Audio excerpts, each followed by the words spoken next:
Good afternoon, everyone, or good evening, or good morning, depending on where you may be. And welcome to Fireside Chat number 54.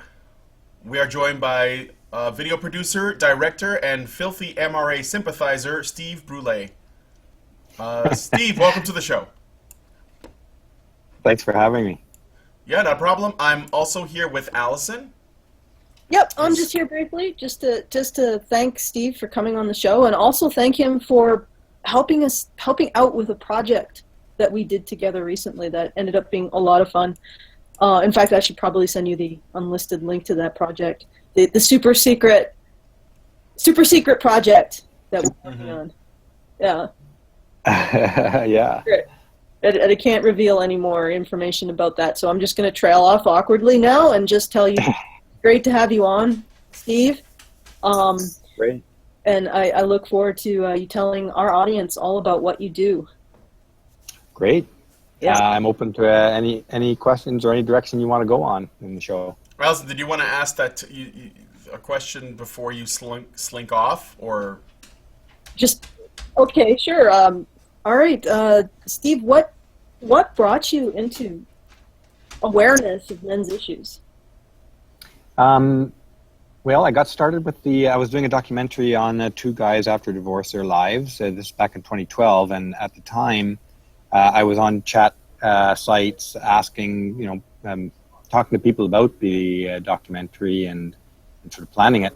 And Justin Trottier saw me there and mentioned that Warren Farrell was giving a talk in Toronto and asked me if I wanted to interview him, and I thought it would fit really well in the documentary, so I did. And while there, Warren invited me and my partner on the documentary over to his talk that night. When we got there, the protest was going on. I filmed it and put it up on YouTube, and it became reasonably successful.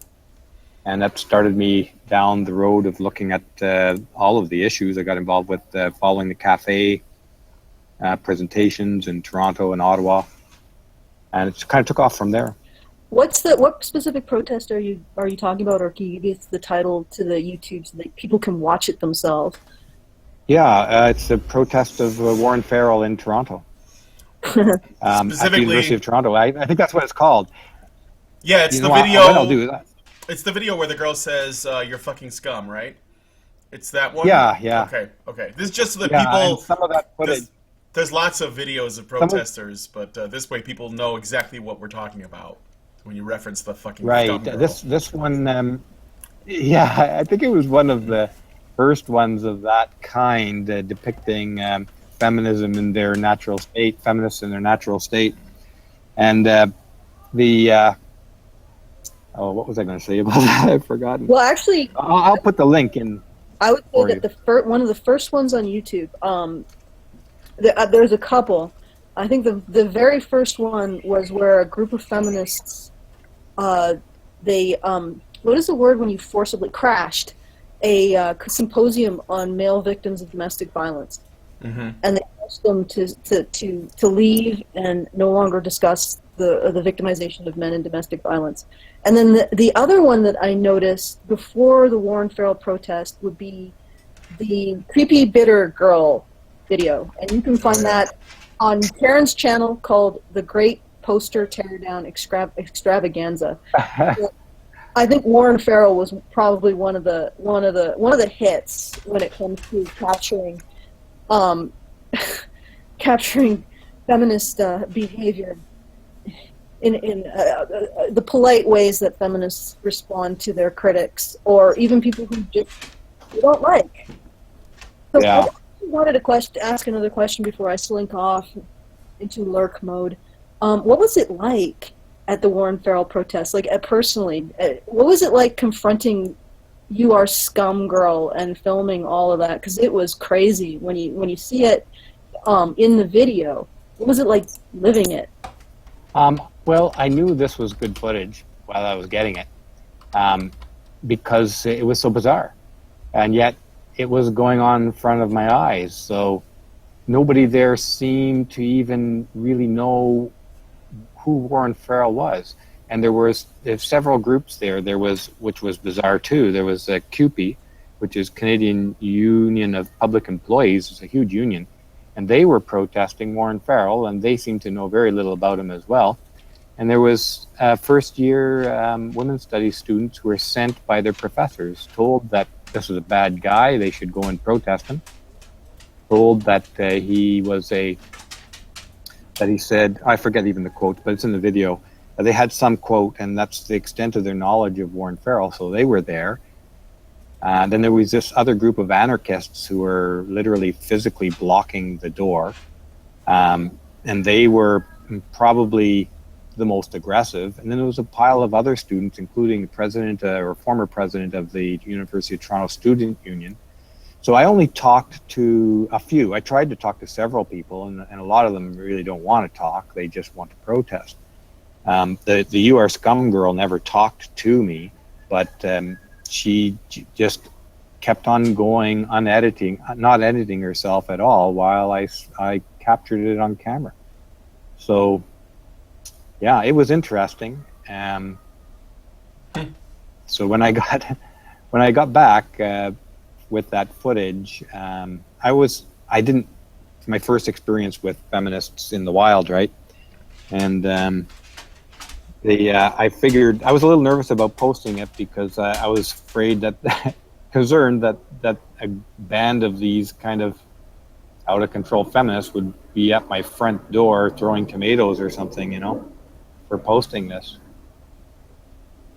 But it went okay. The video went well, and there was some minor angry emails and stuff like that. Nothing to cause great concern about.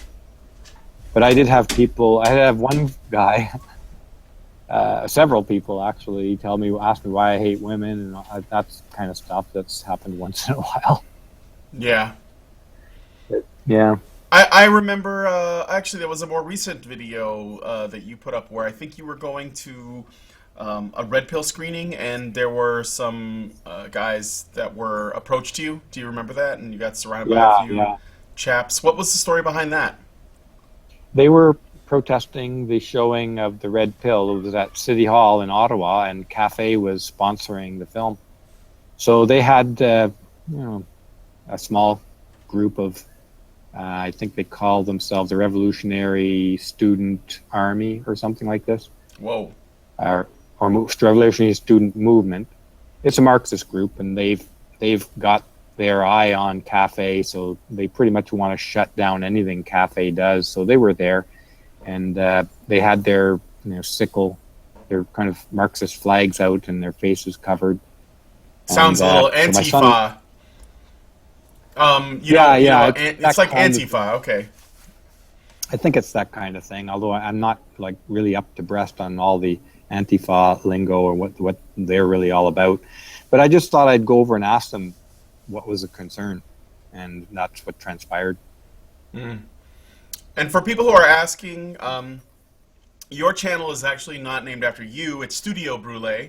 So if you think that you've heard it before, that's where you heard it. I believe Cassie J used a lot of your footage for her film. Is that correct? Yeah, that's right. There's a significant amount from several different events. I believe at least 2, maybe 3 events. I can't remember specifically, but there's a notable amount in there. Yeah. Yeah, for sure. So you didn't intend to get involved with men's rights. It's just sort of like something that just happened as a consequence of your work. Am I correct? Or, well, go ahead. Yeah, that's right.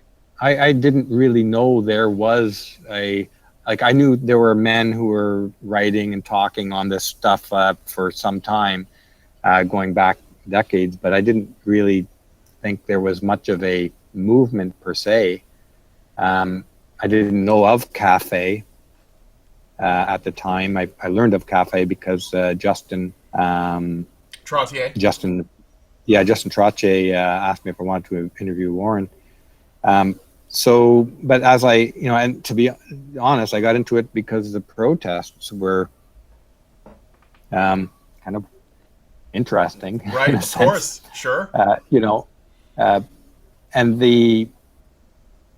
But as I went to more events and just to capture the sort of opposition to even having these discussions, I got more interested in the issues themselves as well. Mm-hmm. Do you have any personal experience with any men's, issues, or anybody Well, that you know, or anything like that? I have gone through the divorce ringer. I guess not divorce ringer, the family court um, ringer, Oh yeah. and that's quite an experience. Do you want to tell Yeah, us a little yeah. bit about it, I or? was Well, I can tell you, for various issues for over 11 years, I was mostly in court processes. Mm. Um, it takes nothing. In my case, the mother would not cooperate with absolutely anything, so everything had to go through court. 11 So that was years. 11 years worth of court. And 7 years self-represented because it's just too expensive. 4.5 years with a lawyer. That drained the bank a lot. And then it was after that I figured I had to self-represent. yeah, that's what I figured. What I was going to bring up is 11 years in court sounds expensive, and you only made it about 4 before you were Yeah, basically representing yourself. right. Yeah. Wow. Anybody who's been through like that kind of situation would know it's stressful. It's expensive and stressful. Um, and I would say for me, it was one of the reasons why I lost my job at the time. It was very, very hard to concentrate. And so it was a difficult period, those first 4.5 years for sure. Mm. And you said that were there kids involved with this? Yeah, yeah, it was all about my son, um, custody issues, And and of how course money. and how's your son now? Do you see him or? Yes, he lives in Ottawa. He has a place with a couple of friends, and we've had a very good relationship. Um, I was able to keep 50-50 custody Oh, throughout. So well, it took 4 years of lawyer time to get the 50-50 custody, and then a number of other things like his mother wanted to take him out of the country for good, so I had to do an emergency motion to block that, and that was the beginning of another 7 years of court battles. was that? Did she want to do that just to get him away from you, or did she? I mean, I guess I don't know if there's any way to know that, but No, I think well, like I say, I don't really know for sure. She at one point in our legal battles had declared that equal custody was not her definition of the family. Her right. definition of the family was her and the kids, Mm-hmm. right? So she didn't want to have to have any kind of equal involvement. Was she also trying to get alimony, child support, that kind of thing? Child support for sure. I was able to avoid the alimony situation. Okay. Well, actually, despite everything, it sounds like you were actually relatively fortunate compared to most men. So, Yeah, it is a ringer. I mean, there's no way to describe how depressing that whole process is. hmm It is a really, really depressing thing to have to go through, and it'll drain your energy as well as your money. oh yeah, Yeah. absolutely. Um, And in her case, she's not from Canada originally. She was a landed immigrant, and she from where? was from Grenada, and Oh, she had this was where the extra almost 7 years came in. Is that she had approached the Grenadian embassy to get a passport without telling me for my son, and bought a one-way plane ticket. It was to Grenada for her and him. yeah. So and Grenada does not have it's not a signatory of the Hague Convention, which is the case in which they cooperate in these kinds of cases if there's a abduction or illegal leaving. So I had to initiate a emergency motion to have her not able to leave with him at the border, hmm and that took before all the details of that went through the court system. That was a good almost 7 years more. Right. Um.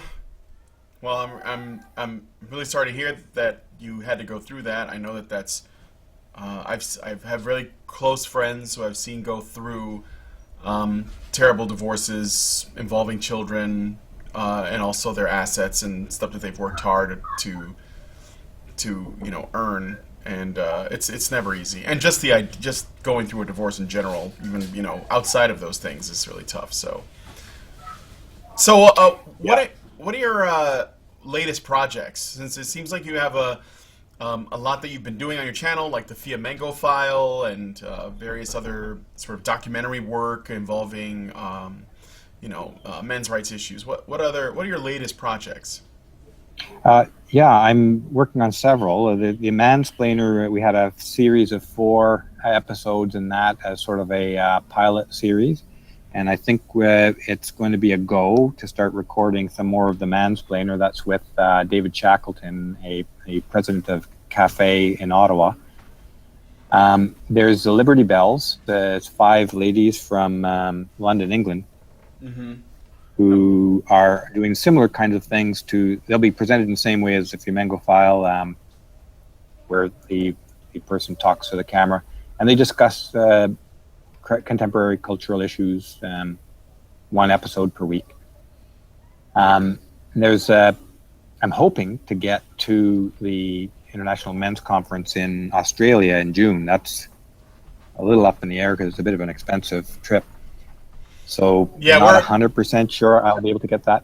Yeah, we're hoping maybe to do that too. It would be great to meet Bain 666 and Bering and also just support it, but we'll just have to see. It is up in the air. We're talking Australia is like a whole other animal compared to London. So it's a long haul. It's a long haul. Tell us a little bit about what's the Mansplainer about. What are these videos or this series?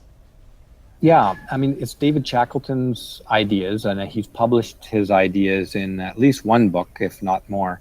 And it's his sort of take on the male-female relations and feminism in our time. Mm-hmm. Yeah. And how would you say that? Just out of curiosity, that David Shackleton's approach is, offers a unique perspective compared to others. Yeah. Yeah. Okay. Yeah, I mean, it's not like most of these things. Some people will take to it, and other people won't see it the same way. So, but it's another way to look at social dynamics. Family relationships between male women and men, and the effect of feminism and the implications and consequences of our cultural sort of moment in which feminism really dominates a lot of this stuff. Yeah. All right, and tell me about your work with the Liberty Bells. What's that project, and what brought it on? I was in conversation with Catherine Kipsis, a woman in London who's also quite interested in these issues. And she was pulling together a group of ladies who also wanted to get their viewpoints out. Mm-hmm. Belinda Brown, who writes for, I'm going to get the name of the site wrong. I can't remember it, unfortunately. It's okay. But she's quite an accomplished writer, and Elizabeth Hobson and Paula Wright and Natoya. What's her last Natty name? Khalifa. Khalifa, yes. Yeah. And I know Hobson and Natty. I met Natty in London, and Elizabeth I brought on for a Fireside Chat a couple weeks back. Terrific. Mm-hmm. So all of their shows, they are individual. They speak as individuals to the camera. So it'll be alternating presentations of each of them on a weekly basis. So they'll take on topics, some topics that other people have taken on already, like the vote and that sort of thing, and give their spin on it from the point of view of somebody in London, right, in England. Right. So it's basically there's slight differences. English ladies that are, been making their voices heard in the same vein as the honey badgers. Right, and So, all five of them are interested and active in these areas. In fact, Paula Wright is doing her master's or PhD right now in, I think it's evolutionary psychology, and I probably got the name wrong there too, but it's along those lines, in which looking for sort of deep roots hmm, for uh, the kind of behaviors we're seeing today. So she's actually doing her advanced degree in this area. yeah. And yeah, if you guys don't know, Liberty Bells are pretty awesome. Like I said, I've talked to Elizabeth and I talked to Natty several times, and I'm friends with them on Facebook, and I know that there's I've seen a couple of your streams, so definitely Great. check those out. Do you have Now, any? Natoya is also Yeah. managing, I think, the Aaron Pizzey Foundation, if I'm not mistaken. Oh no, yeah, that's not at all surprising. I think they all work pretty close. I know that Natty worked really close with Erin Pitsey when I met her at the ICMI. So, Right, yeah. do you have anything that you're especially proud of that you've done on your channel, or just in general, maybe just in that you've worked on? Well, I guess the thing that motivates me most is that people seem to get something out of it. I hope that some people are helped by the material we're putting out there, Hmm. um, and I guess I'm happy, proud to be documenting this, which appears to be a really strange cultural moment in the West. Um, and in combination, especially working with Janice, it's really inspiring. She has deep insights that I think will be a rich resource for future generations when they want to understand, look back on the bizarre stuff going on here. Uh, Yeah. Something, I don't know if there's a loud noise Oh, here. so on your end or my end? I think it's on your end. I, I mean, okay, I think it's okay now. Are you there? Yeah, I'm here. Okay.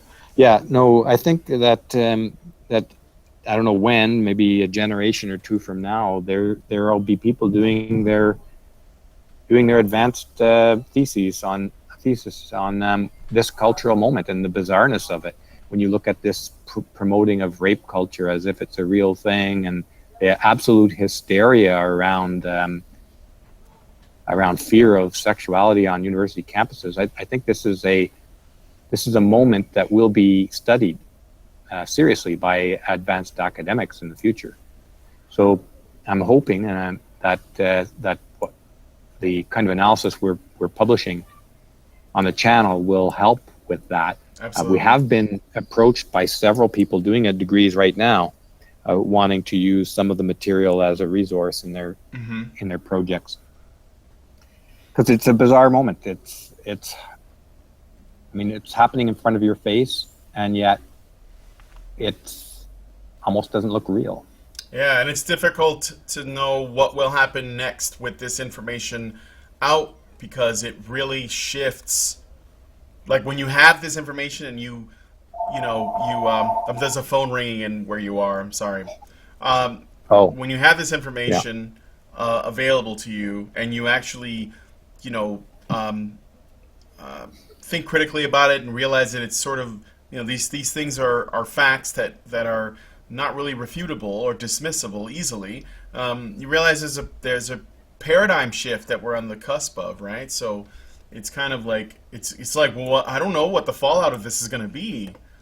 A little exciting, but a little bit scary too. You know, the Red Pill film has actually been a really big part of this. The fact that Cassie J was even able to pursue all of this stuff without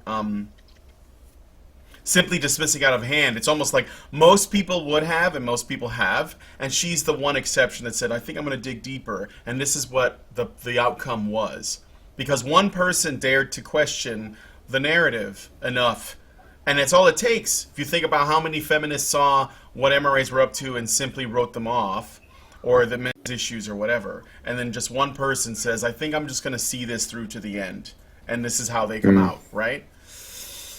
And it was also. Well, this ties into. Oh, go ahead. Oh, go ahead. No, I was going to say this is what you're saying there ties into the previous question you were saying is what I'm proud about, or what really motivates me in this work, and it's exactly that, is that I get to meet and work with some of the most interesting people, I think, on the planet. People who are not afraid to follow the direction that they find to be true and aren't going to sway from it. Cassie's a special person that way. It would have been much easier for her. For her life and for her career, if she just played ball with the feminist funders, right? Yeah.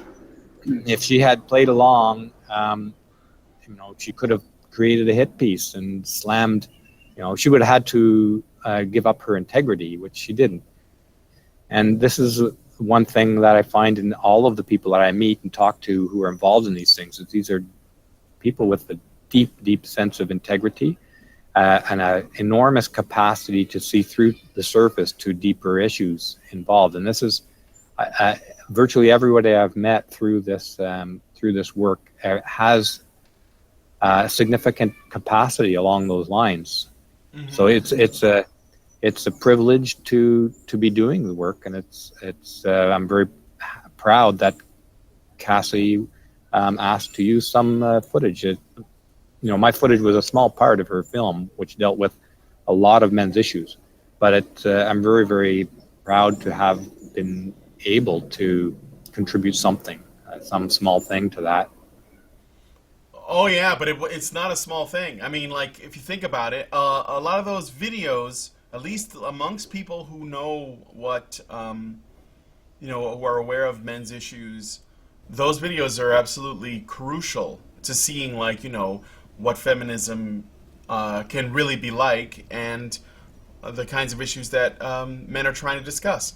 Without seeing those protests, did you do were you there for the fire alarm that got pulled? Several fire alarms, yeah. The big red stuff, you were there for that too? Is that you? I have a big red on my channel too, yeah. Yeah. So yeah, he's the guy. That was an experience. Yeah, I bet it was. Did that continue after beyond what you got, the Big Red interaction? It went on for a long time. So Big Red was out there sort of being Big Red for I don't even know how long, but a lot of it had to be kind of trimmed back a bit because it's just very repetitive, right? Yeah. And that's part of patriarchy, and that's part of patriarchy. I stubbed my toe. That's part of patriarchy. It's just, I mean, what's weird is standing there watching it, not incredulous as to how somebody could do this to themselves in public. Exactly. And this is the thing that I'm getting at, is what you being at the protest and taping Big Red, standing out in the street, yelling at Dan and whoever else was trying to talk to her while holding her stack of papers talking about how everything leads back to patriarchy, and her calling people fuckface and all that had gone viral to the point that people who don't have, either they have no knowledge of men's rights or they have no interest in it but are still critical of feminists, gigantic YouTubers and people on the internet know who she is. She is like the face of feminism, right? Like I saw, if you go to, there's a big YouTuber named Grade A Under A, and he makes comedy videos with really poorly drawn stick figures, and he lives in London. And when he talks about feminists, or even if he implies them, he uses Big Red's face as like the symbol. So this is like the amount of reach that video has. I'm serious. It's massive. This is huge. So I think that another group, a Facebook group there, I'm trying to remember their name, but they took my video and kind of put it to some other, like I think it was Sound of Silence or something, and that has gotten probably 2 or 3 times, that one video that they put up on Facebook got 2 or 3 times as many millions of views as my whole channel has had since beginning. I think it was like 10 or 12 million views on that little segment they took, about 1 minute or so, or 2 minutes. Yeah. But there was also other cameras there, so there's probably two other points of view cameras versions, or two other people who were recording Big Red at the same time, and I suspect those have quite a lot of views as well.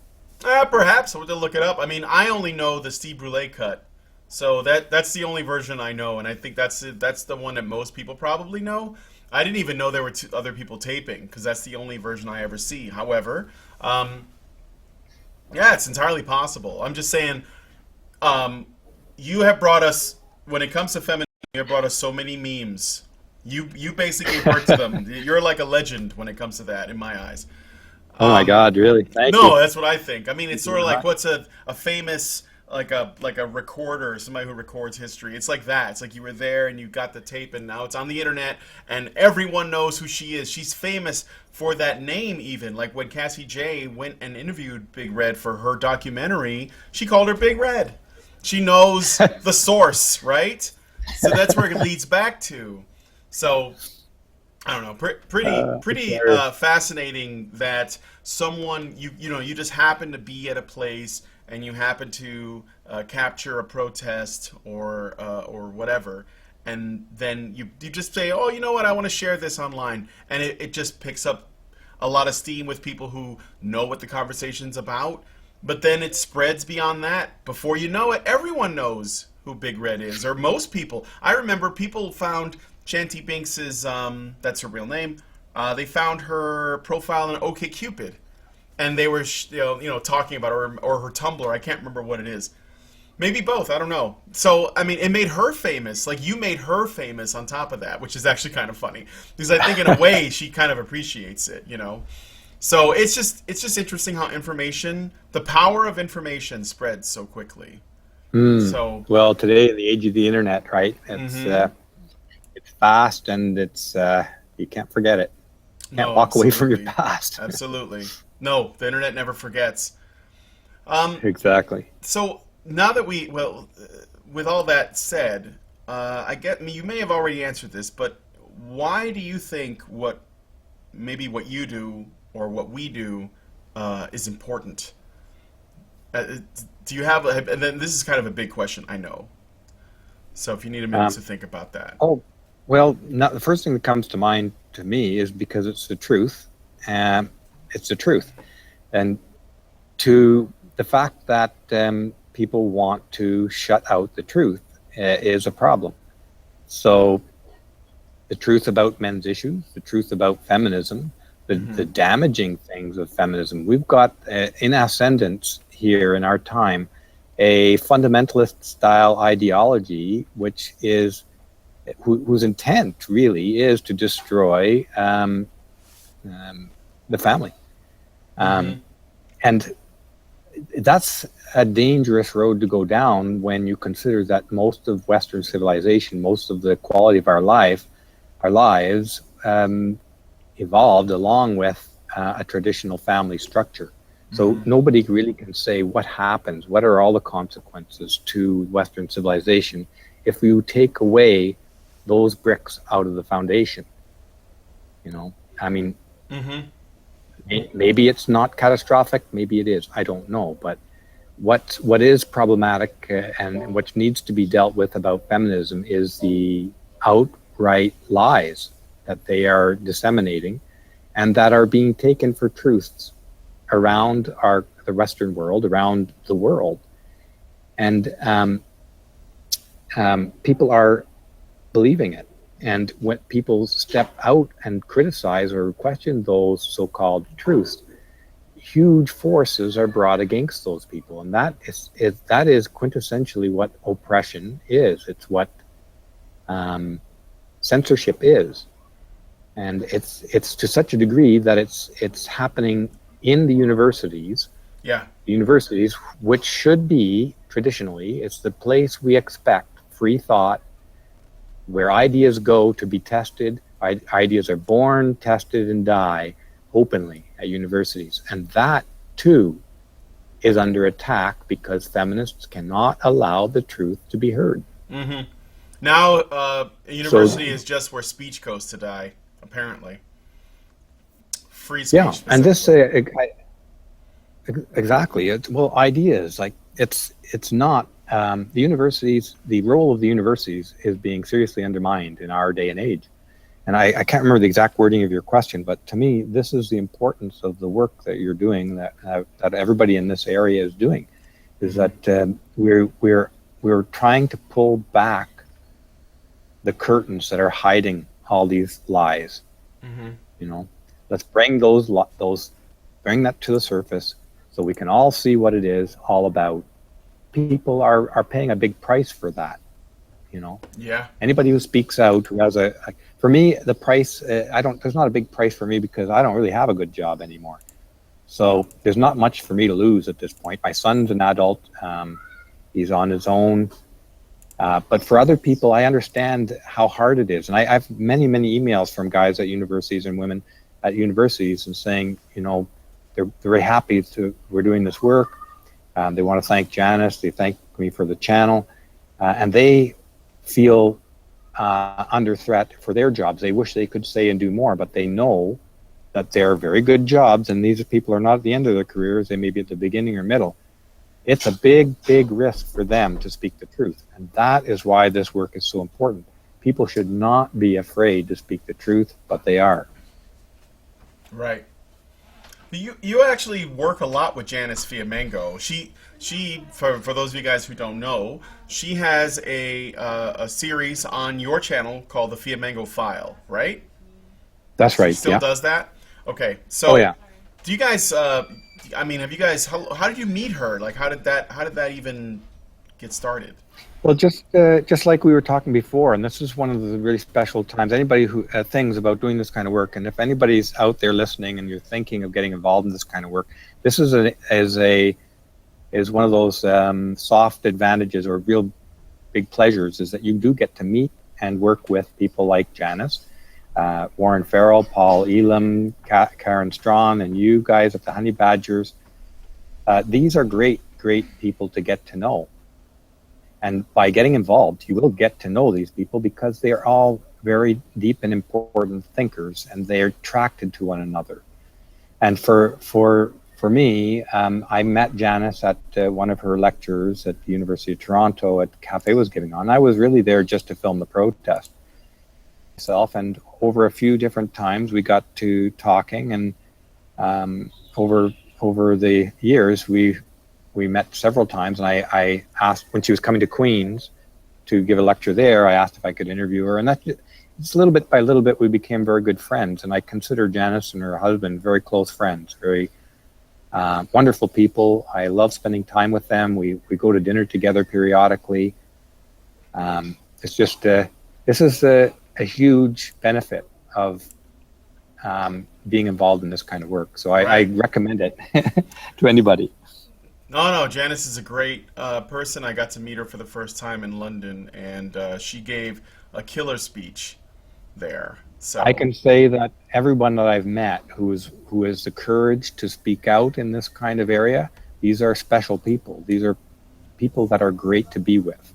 These are people with deep integrity, a great sense of humor, a deep understanding of our time, of and human relations, of feminism, of many things. And I include your honey badgers in that as well. And of course, you know Aaron Pizzi, hmm. and well, so many names that I can't bring to my fingertips at the moment. Um, you know, Karen Yeah, Strawn and Allison and yourself, Brian. Janet Uh, Bloomfield and Janet Sage, Bluefield, and yeah, so many people. Sage, Anil Kumar from India. It's around the world. It's a special group of people that circles the globe. People who see through the veils. Yeah, and well, here's another thing too. It's not a hug box or an echo chamber. I mean, we actually have a mutual respect that goes beyond a coddling. Do you know what I mean? I appreciate Yeah. that. I appreciate that. I think that that's actually, I would rather have someone who is honest with me than nice to me. And I think that's actually better, in my opinion. Now, I'm not saying that I don't like when people are nice, but I think that a lot of times it's, and I'm getting into, some maybe, a different kind of specificity, but what I'm getting at is that if there are people who will put their niceness or their more sort of motherly nature before they will be, honest with you, before they will, try to tell you what you need to know, or maybe challenge your ideas a little bit, or whatever. And the thing that I found with working with people in this, community or whatever, is that they are more often than not, they will be honest with you because they care about you and because they respect you. And sometimes that means that, you get challenged. So I like that. I actually find that to be so refreshing. A lot of times I find that when people are overly it's the integrity thing you were talking about, but I find that the people can be a little bit too sweet and saccharine, and sometimes it does not ring true, especially if it's undeserved. So I'm saying this because when I was giving you credit for the work that you did, you know that I'm not just blowing smoke up your ass. I'm actually genuinely saying that this is legendary work. Like, if I didn't think so, I wouldn't say so. And I think that the fact that everyone knows, on some level, when I say everyone, I know I'm not all, hashtag not all, but most people know that that the images that you have brought to the internet, which has been an enormous boost to this whole discussion, and obviously it helped Cassie J, but it's really big on the internet. For people who know it, they know. I mean, like I said before, Big Red is a meme, and this is because of you. So, well, thank you very much, Brian. You're welcome. And to some degree, I you probably heard the term that nice is a 4-letter word. Yes. And I think the word where I was searching for in this conversation is people of character.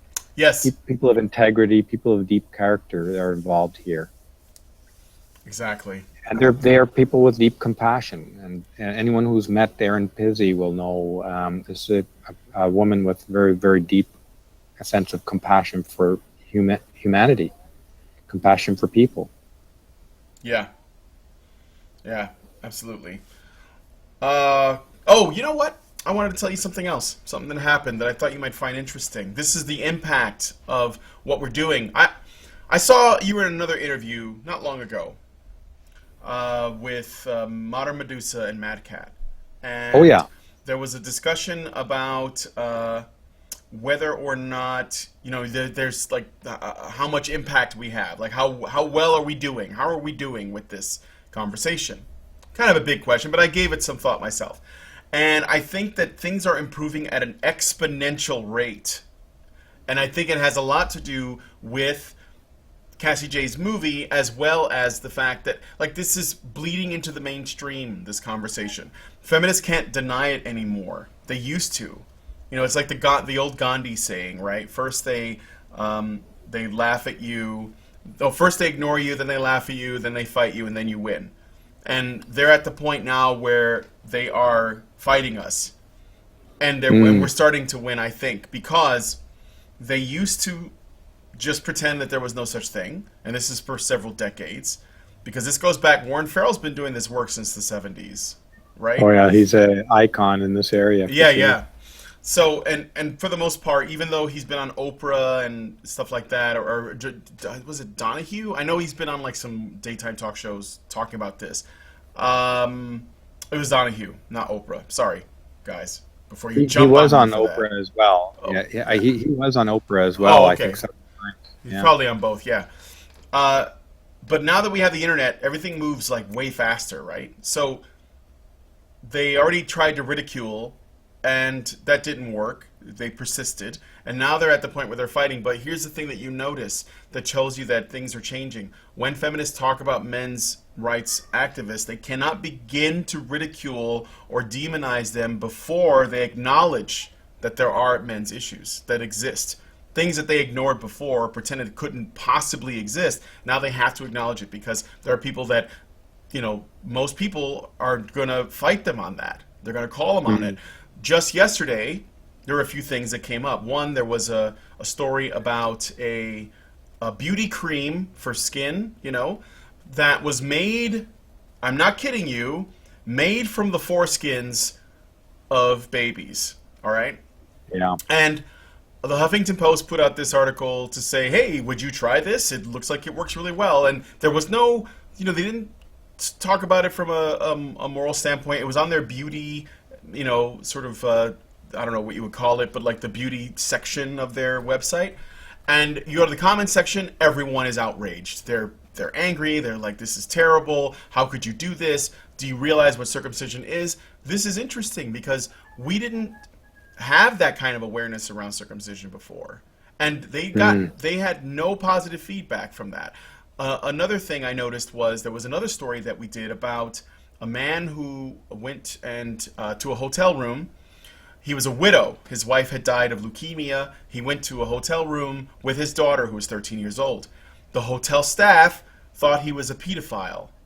They asked for ID, and he didn't have any for his daughter for whatever reason. I guess in London they don't really do that because this was in Leeds, because this is where they were. They were in England. So it turned into a big ordeal, but at the end of the day, he had mountains of support from people. The Daily Mail, I believe they're the ones that reported on it. They did so honestly. They didn't frame it in a bad way. He was clearly the victim of essentially being a suspected pedophile. He had a lot of support, which is, again, this is strange because this is coming from the same country who had an airline where it was illegal for a man to sit next to a child. I don't know if you remember that. Or not illegal, but they had a rule. They had a rule against it, right? They actually had a guy move because he was seated beside a child, and they switched him with a woman. Yes, they switched him with a woman. I think that there is definitely a shift happening. And the third thing, which is also kind of awesome, there was a woman who went to the Red Pill screening in Calgary that just passed, this was on Tuesday, who was a journalist for a feminist paper. She went there to report on the Red Pill, or do a movie review. Went in line to get in. She was, according to the person who I spoke to, some of the people who organized the event, which were a representative from Cafe in Calgary, another one for Fathers' Rights in Calgary, told me that the woman was in line shaking with fear because she was afraid the MRAs were going to get her. This was like the narrative that she was fed, right? Yeah. But when she goes to see the film and when she comes out, she had been crying. Makeup is running down her face. She had been crying from sympathy, likely as a result of it could have been any number of stories because there's a lot that tug at the heartstrings. But I'm guessing that if you made it to the circumcision part and, you hadn't reacted, then I don't know what to tell you. If you hadn't had some kind of a reaction, an emotional reaction. So she had a very strong, positive, feedback from the film, and she left there. And the person who I spoke to yesterday for the show on behalf of this, I asked her if she can tell me who this woman is. I want to try and reach her. And so she gave me her contact info, and I looked her up on Twitter, and I sent her a message, and I said, so I understand you saw the Red Pill last night. I'd like to know what your thoughts are. My name is Brian. I work with the Honey Badgers. You might have known them from the film because they were in it, And she messages me back, and she's like proud to talk to me about it. I actually asked her if she would like to come on and maybe discuss her experience, and she said she felt honored to do so, but that she doesn't think of herself as a good enough journalist because I guess she actually works for a college paper, so it wasn't like she was working for some major newspaper. But still, the point is, though, she was impacted by this. She had her eyes opened, and it was painful because it's one of those things, it changes your worldview so much that for some people it's probably pretty drastic. I mean, she still thinks of herself as a feminist.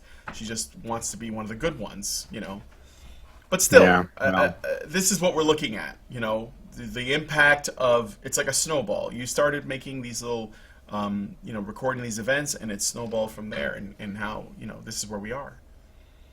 Well, I certainly hope you're right in that this is the beginning of change.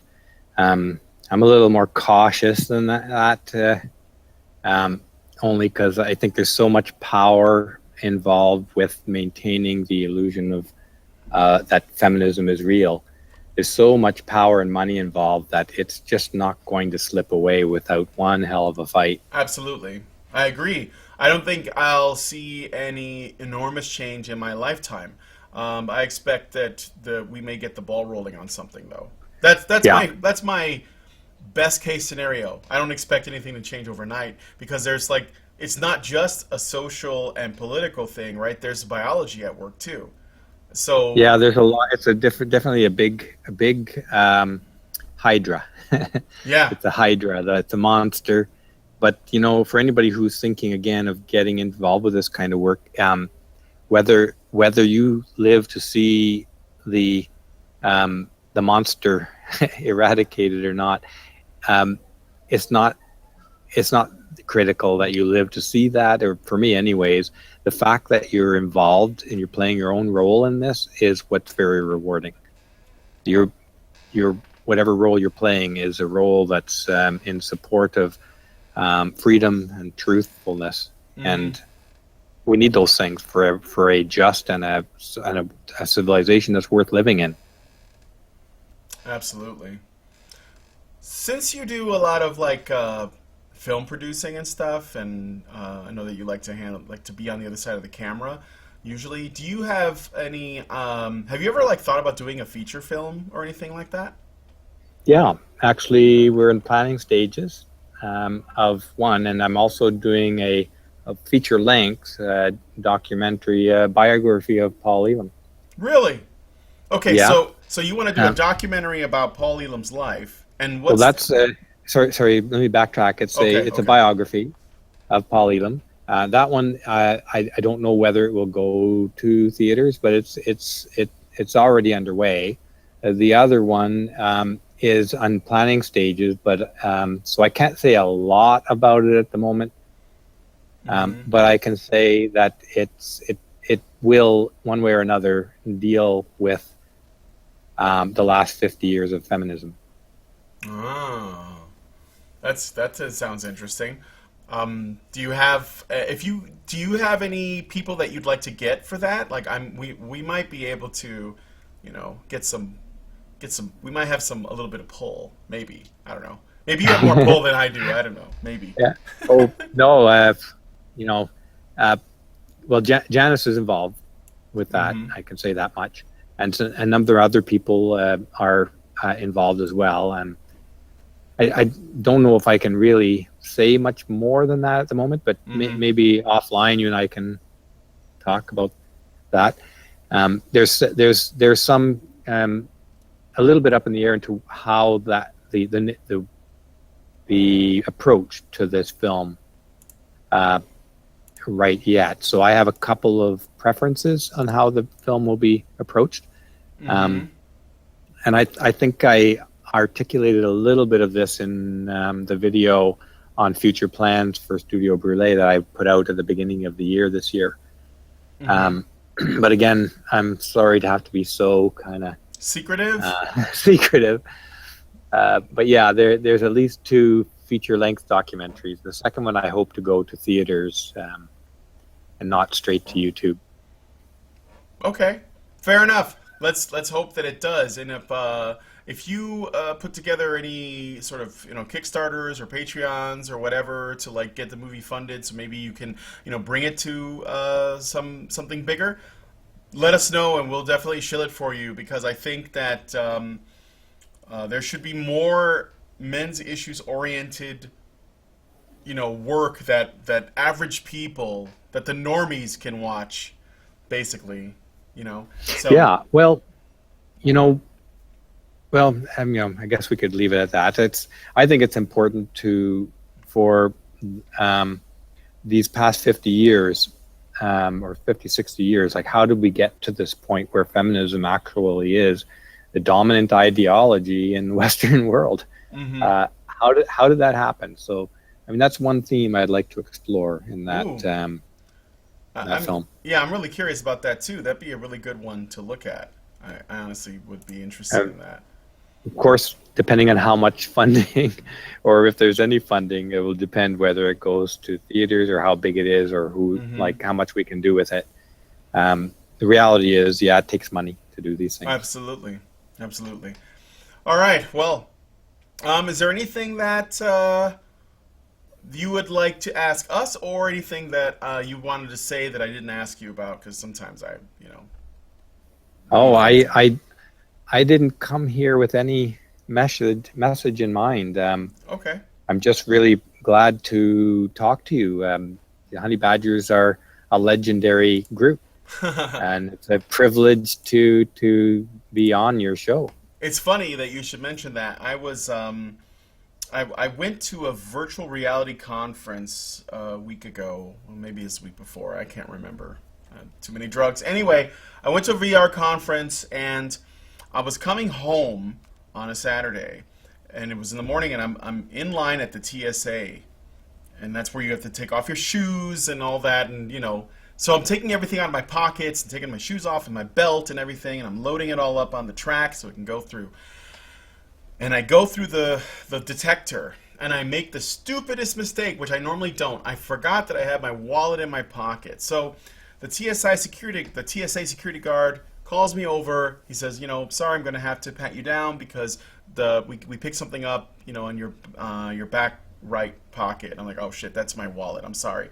But he has to go through the wallet, and he goes and pats me down and everything. And it's it's a little bit awkward, but whatever. These things happen. It was my fault.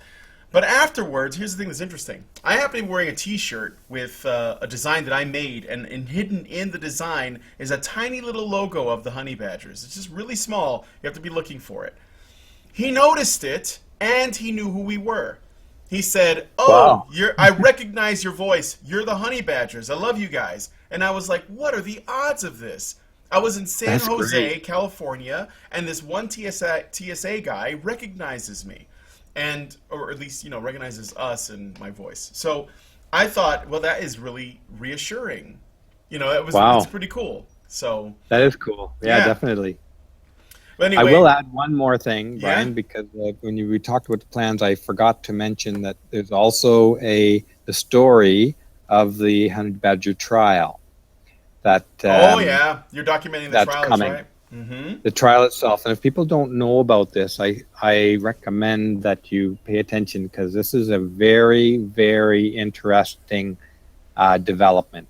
And it's the trial in which that Allison is suing the Calgary Expo and the what's the name? You know the name of the other place. Wait, what was that? The Calgary Expo and the Mary Sue? Yeah. And Mary Sue, right? Yeah.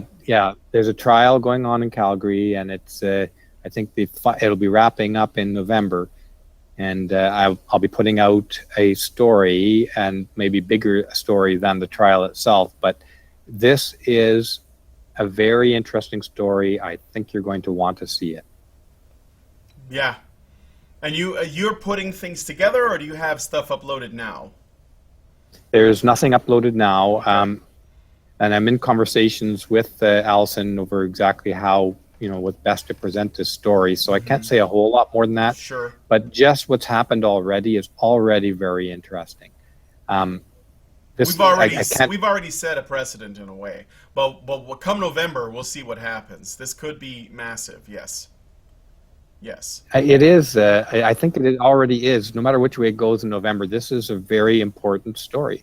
Mm-hmm. It's a case study for a number of things, and I think when you see it, you'll understand why. Yeah. Not you, Brian, but I'm speaking to the listeners. When you do see this story, because I think you know quite a lot about this story already, right? I'm living it. Yeah.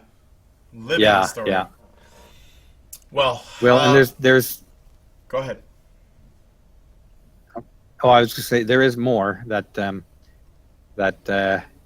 I can't say much more about right now, but that maybe you're not aware of, Brian. Maybe you are, maybe you're not. I don't know, but it is an important story in a lot of ways. It's a very human story, and it's a story that is a bit iconic about our time right now as well. So, viewers, this is an interesting one. So keep your eyes open. Yes, definitely. Thanks for sharing that, and thanks for also tracking our progress on the Honey Badger Radio versus Calgary Expo / the Mary Sue, and we'll see how that goes in November. We will hopefully get to some exciting conclusion, but in the meantime, I think we should wrap it up. I want to thank you, Mr. Brule, for coming on and taking the time out, for hanging out in you're in like a cafe or something? Is that yeah, right? Unfortunately, I couldn't get home today, so I'm in a little restaurant here. Yeah, that would be why there's a little bit of background noise. Actually, it wasn't that bad, though. The sound quality was pretty good considering. So I want to thank you for coming on, and I want to thank you guys for tuning in and watching us on the Fireside Chat.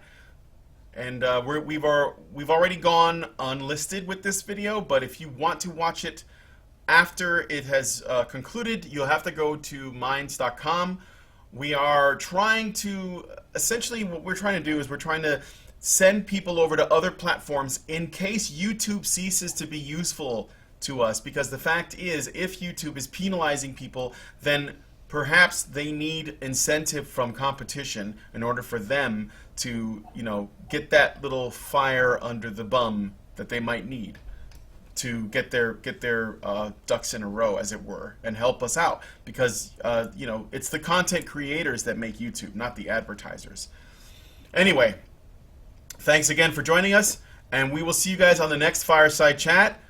Have a good